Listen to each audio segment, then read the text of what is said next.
globalización. La globalización, más allá que un proceso económico o político, es el resultado del desarrollo tecnológico, sobre todo en el ámbito de los medios de comunicación. Este desarrollo ha hecho que las barreras internacionales tiendan a desaparecer, aumentando el comercio internacional. Contrariamente a lo que mucha gente piensa, el hecho de que estas barreras hayan desaparecido virtualmente no significa que las culturas se hayan homogenizado. Por el contrario, uno buen ejemplo a este respecto es la Comunidad Europea. Como todos ustedes saben, las barreras comerciales han desaparecido, se maneja solo una moneda. Sin embargo, las culturas siguen arraigadas en sus valores y características particulares.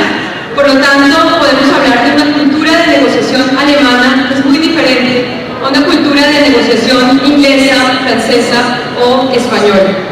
Por lo tanto, es de fundamental importancia en este momento en que existe esta posibilidad de internacionalizarse, de tener presente la diferencia de culturas y entenderlas para lograr un mejor acercamiento a esta internacionalización. Con el fin de darles una idea más clara de todo este nuevo concepto que hasta ahora estamos empezando a manejar, preparé un pequeño esquema, que es el siguiente. Yo comparo las competencias interculturales con la construcción de una casa. En la medida en que las paredes de esta casa sean sólidas, podremos tener también un techo sólido. La base de esta casa la denominaré entonces cultura. ¿Cultura en qué sentido? Cultura en el sentido en que nosotros, como países latinoamericanos, entendamos nuestras características de negociación, nuestras ventajas y desventajas y los valores que priman en nuestra forma de pensar y de actuar en el medio internacional. Una vez que hayamos entendido, digamos, estas características particulares de nuestra cultura y la hayamos asumido, podremos pasar a entender cómo funcionan otras culturas, qué valores priman en estas culturas y qué características de negociación tienen. El segundo punto, digamos el segundo ladrillo de nuestra casa, le daremos el nombre de comunicación. Para cualquier tipo de negociación internacional se requiere la comunicación, pero contrariamente a lo que muchos creemos, no solo existe la comunicación como lenguaje, sino hay diferentes tipos de comunicación no verbal que entraremos a analizar más adelante. Finalmente, hablaremos de las experiencias que se adquieren en un seminario como este, experiencias que se adquieren de aquellas personas que conocemos y han estado fuera, o experiencias que nosotros mismos recopilamos en el ámbito de las negociaciones internacionales. Una vez que tengamos estos tres factores asumidos, podremos hablar del techo de nuestra casa o de las competencias interculturales. Es importante en este punto recalcar que esta construcción de esta casa, digamos, no es un proceso que acabe una vez tengamos el techo listo, sino es un proceso que puede ser modificado y mejorado a medida que vayamos teniendo muchas más experiencias en este ámbito. Para, digamos, cerrar este primer punto de la introducción, nos preguntaremos entonces para qué sirve la comunicación intercultural. Como primer punto, podremos hablar de diferenciar valores entre diferentes culturas y en la medida en que podamos diferenciar estos valores y entenderlos, podremos respetarlos. El segundo punto es lograr exitosas relaciones interculturales a nivel comercial, político o social. En la medida también que diferenciemos estos valores entre culturas, podremos tener un mejor manejo de crisis interculturales a nivel político, económico y social. Y como punto final, retomando un poco el tema de la globalización, hoy en día es mucho más factible que gerentes de diferentes empresas multinacionales tengan que desplazarse a otros países. En la medida en que manejemos digamos, el tema de la comunicación intercultural, podremos tener una mejor adaptación a otros medios foráneos. Entremos entonces ahora en el primer punto, es como coger una gran lupa y entender qué es la cultura en general. Empecemos con una definición de Hofstede, que es un sociólogo norteamericano, quien ha sido el pionero en este tema de la comunicación intercultural y lleva más de 20 años trabajando en el tema. Hofstede nos dice que la cultura es la programación colectiva mental, la cual distingue miembros de una categoría de personas de otra. El origen de nuestra programación mental colectiva está basada en el ambiente social en el cual nos desarrollamos. ¿Esto qué significa? Que nosotros somos un producto del medio en el que crecimos. A pesar de, por ejemplo, en mi caso, yo soy de origen colombo-alemán y mi forma de pensar y de actuar y de negociar puede ser diferente a una persona que se ha creado y ha nacido en Colombia, ¿no? Y que no ha tenido la influencia de, digamos, una cultura europea, como en mi caso. Digamos, aquí estoy hablando de la parte individual con la cultura. Para, digamos, complementar este tema, llegó un esquema de Hofstede también, en el que dice que cada individuo tiene estas tres características. La primera es la naturaleza humana, que es un fenómeno universal y es un factor heredado. La segunda, la cultura, que es un factor o es un fenómeno de grupo y es un factor aprendido. Y la tercera y última es nuestra personalidad, que es un fenómeno individual y es un factor heredado y aprendido. Esto es, digamos, para decirles a ustedes que antes de empezar cualquier negociación, está primero primando la persona que está sentada en la mesa de negociación y luego ya entra a jugar un rol importante qué se está negociando o qué se desea lograr. Hablemos entonces ahora de este individuo, después de que hemos tratado de entenderlo un poco mejor, cómo interactúa él en el momento de entrar en contacto con otras culturas. Hablemos entonces de un condicionamiento cultural. Imagínense ustedes que un alemán, un finlandés, un chino y un italiano se ponen a negociar. Para esto escogí esta frase. Para un alemán y un finlandés, la verdad es la verdad. En China no existe una verdad absoluta. En Italia la verdad es negociable. Entonces, ¿qué pasa? La verdad es un factor universal. Para todos, si alguien nos habla de verdad, decimos la verdad es la verdad, pero como ustedes ven, es asumida de diferentes puntos de vista. Entonces, imagínense la situación de un alemán que negocia con un italiano y que se define alguna posición de un contrato y dice, esta es la verdad, él la asume desde ese punto de vista, pero el italiano la cambia de acuerdo a su conveniencia.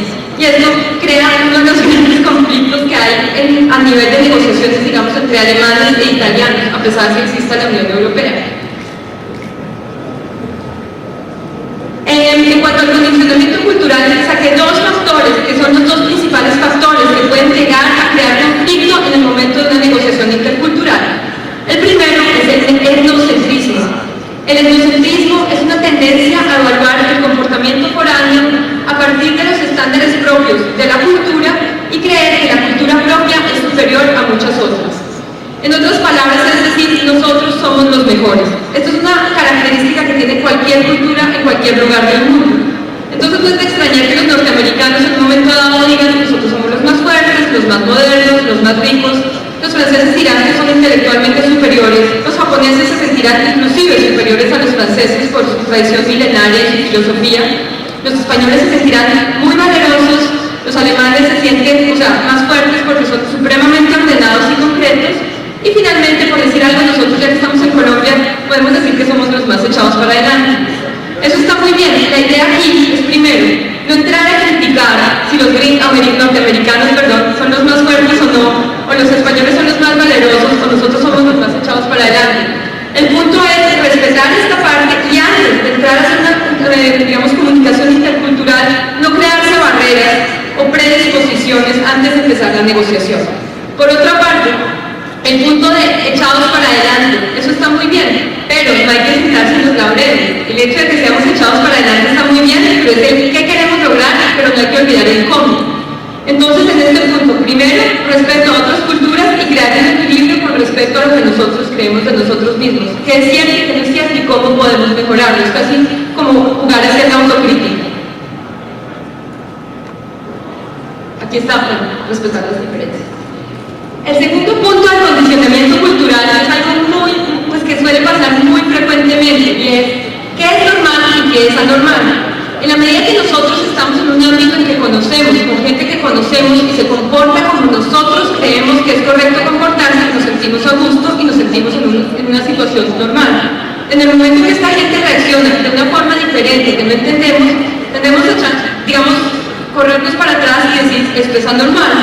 Un ejemplo muy claro de esto es, por ejemplo, darse la mano, algo tan sencillo como eso. Para nosotros, en el momento reunión, cerrar un negocio, despedirse de clientes comerciales, es muy normal darse la mano, darse el apretón de manos. Para los japoneses, por el contrario, es absolutamente, no tiene ningún sentido y es visto como un acto antihigiénico. Y ahora con el SARS, con muchísima más razón. Entonces, en ese momento nosotros creemos que somos normales, pero ellos también creen que son normales. Con el fin de evitar, digamos, esta barrera, hay que tener en cuenta los siguientes puntos. Primero, examinar a fondo nuestras fortalezas y desventajas. Yo pondría como ejemplo, aquí, digamos, en nuestros países latinoamericanos, una fortaleza, digamos, la emocionalidad con que nosotros podemos llegar a negociar, que puede llegar a, digamos, mostrarle a otras culturas que son mucho más frías otra forma diferente de crear un contacto. Una desventaja es, por ejemplo, prometer más de lo que podemos cumplir. Segundo, entender que para otros también somos anormales. Aquí viene el cuento de los japoneses, etc. Y finalmente, hacernos conscientes de los valores que priman en otra cultura. Por ejemplo, podemos estar no muy de acuerdo con algunos valores que priman en el Oriente Medio, que las mujeres no pueden salir con cierto tipo de ropa, tienen que taparse. La idea no es estar de acuerdo con estos conceptos, pero entenderlos y respetarlos.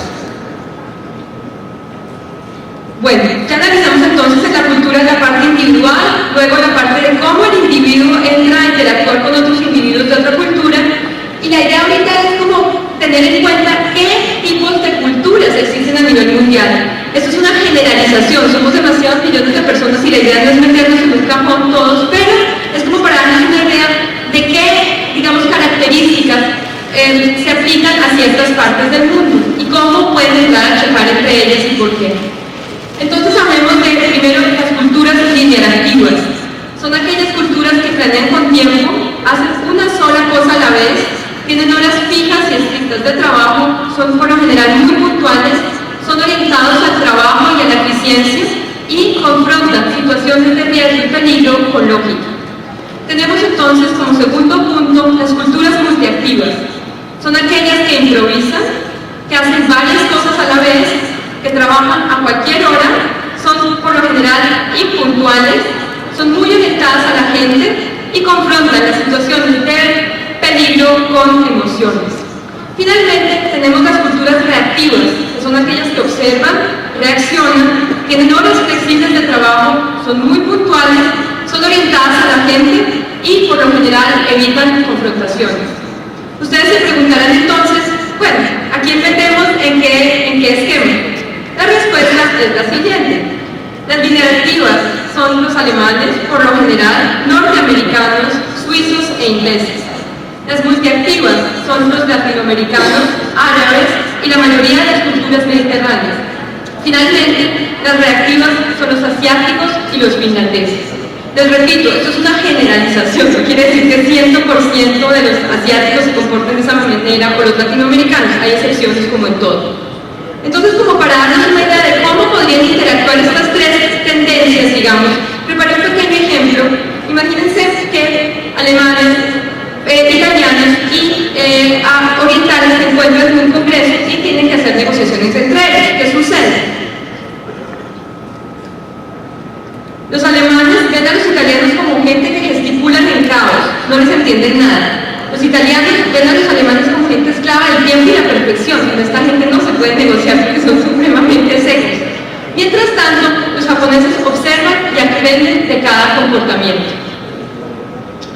Bueno, esta es la parte de la cultura.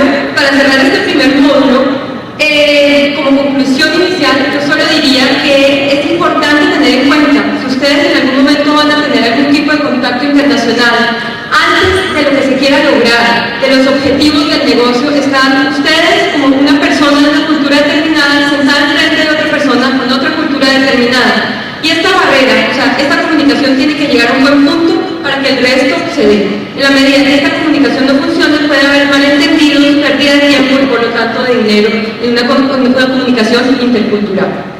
Entremos entonces ahora a hablar del segundo punto de la charla que le di el nombre de comunicación.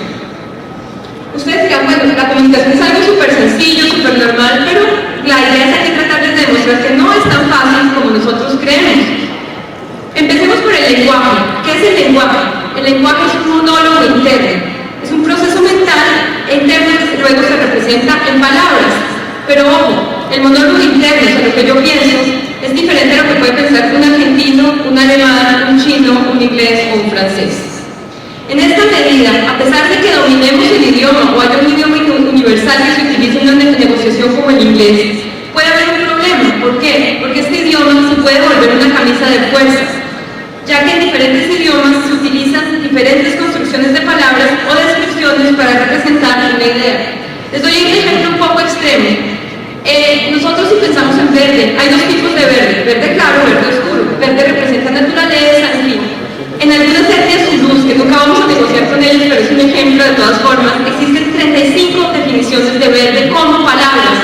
Verde con agua, verde húmedo, verde en la mañana, verde en la tarde.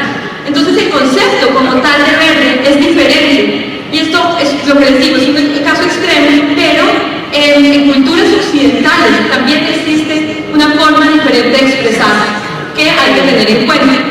Por lo tanto, si se desea tener una comunicación exitosa en el ámbito de los negocios internacionales, no solo se requiere un conocimiento del lenguaje, sino asimismo una sensibilización con respecto a la comunicación no verbal. Se ha demostrado que aproximadamente el 30% de la comunicación entre dos personas de una misma cultura se realiza de manera verbal y el resto, o sea, el 70% de una manera no verbal. Si es así en un ámbito de una misma cultura, imagínense lo que pasa en un ámbito de dos culturas diferentes.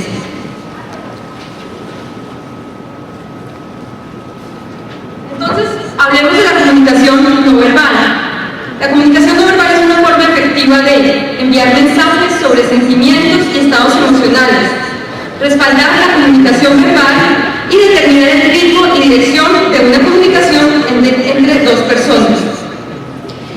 Ser conscientes de la comunicación no verbal entre diferentes culturas aumenta la posibilidad de trabajar efectivamente en un ámbito de negocios interculturales.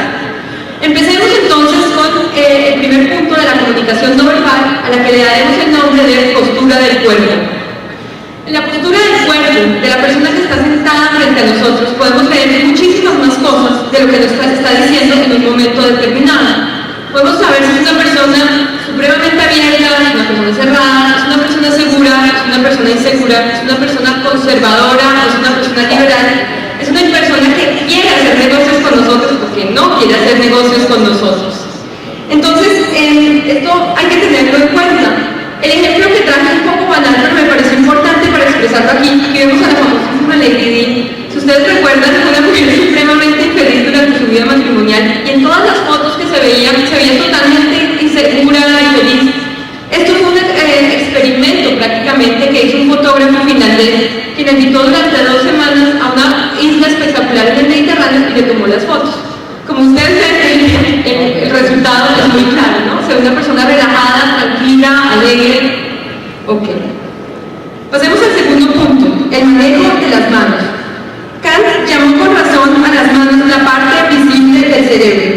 Obviamente las palabras son importantes, pero el manejo de las manos puede reforzar de una manera muy contundente este tipo de comunicación. Se ha dicho en varias ocasiones que si les ataran las manos atrás a los italianos y a los latinoamericanos, seríamos incapaces de comunicarnos, porque para nosotros es supremamente importante la utilización de las manos para expresar una idea. Pero hay otras culturas como la inglesa o por ir más allá la alemana en que prácticamente no utilizan las manos. Porque yo tengo la teoría, mi teoría propia, es por el frío también, son culturas que están en la mayor parte del tiempo en invierno y el tipo de ropa que utilizan evita que tengan este tipo de manejo del cuerpo. Entonces hay que tener cuidado con esto. Por un lado, si estamos con una contraparte que no mueve las manos, no quiere decir que no se esté interesando en nuestro proyecto o que no quiera hacer negocios con nosotros, sino es su forma de comunicación. Por otra parte, en esto del manejo intercultural, la idea no es solo venir a hacer seminarios aquí, sino hacerlos igualmente en Alemania, en Francia, Italia, que la gente entienda que si hay un latinoamericano expresándose con las manos, no es que sea una persona poco concreta, sino es una forma de expresar. Finalmente, en las manos también hay un punto bien importante que hay que tener en cuenta, y es lo que significan ciertos símbolos. En cada cultura un símbolo significa algo diferente. Por ejemplo, este tipo de símbolo acá es es una bobada, realmente no significa nada, pero vaya si ustedes autopista porque los pasó, los cerró, y les puedo asegurar que inmediatamente van a llamar a la policía y poner una denuncia por haberlo insultado en público. Entonces hay que tener mucho cuidado con ese tipo de cosas.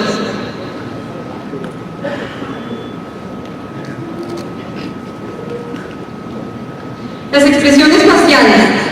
Se ha dicho que la cara es el primer recurso para obtener información de otra persona. Aunque muchas expresiones faciales se consideran universales, son predeterminadas de la cultura a la cual pertenecen. Por ejemplo, sonreír. En este ámbito de la comunicación intercultural hay un ejemplo que me encanta, y es el siguiente. Los norteamericanos se van a Japón a hacer negocios y están en un restaurante cenando. En este momento hay una ventana gigante, al otro lado hay una obra, uno de los obreros desafortunadamente se resbala y cae y muere. Los dos norteamericanos quedan aterrorizados y miran al japonés para ver qué reacción tiene. El japonés simplemente sonríe. Entonces ellos piensan, no, esto es una cultura, esto no puede ser cierto, es gente que no tiene ningún tipo de sensibilidad social, etc. Nada que ver. El japonés en ese momento sonríe solamente para honrar a sus huéspedes y tratar de alejarlos de una situación que es supremamente incómoda para él. No está sonriendo porque le complazca, le gusta, etc. Otro punto importante es mirar a los ojos, que comentábamos hoy en la mañana con otros compañeros y colegas. Mirar a los ojos, por ejemplo, para nosotros es fundamental. En la medida que nos miremos a los ojos estamos demostrando interés, respeto, etc. Pero en Dubái, por ejemplo, no se usa mirarse a los ojos, y mucho menos si uno es una mujer, y mucho menos si uno es una mujer extranjera, porque en ese caso es una demostración de falta de respeto. El contacto físico. Un momentito, perdón, creo que se me perdió.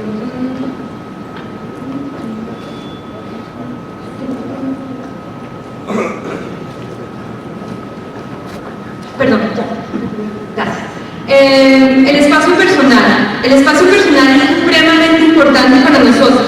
El espacio personal es lo que llamaríamos la burbuja. ¿Qué quiere decir esto? Que cada persona tiene un espacio mínimo en el que acerca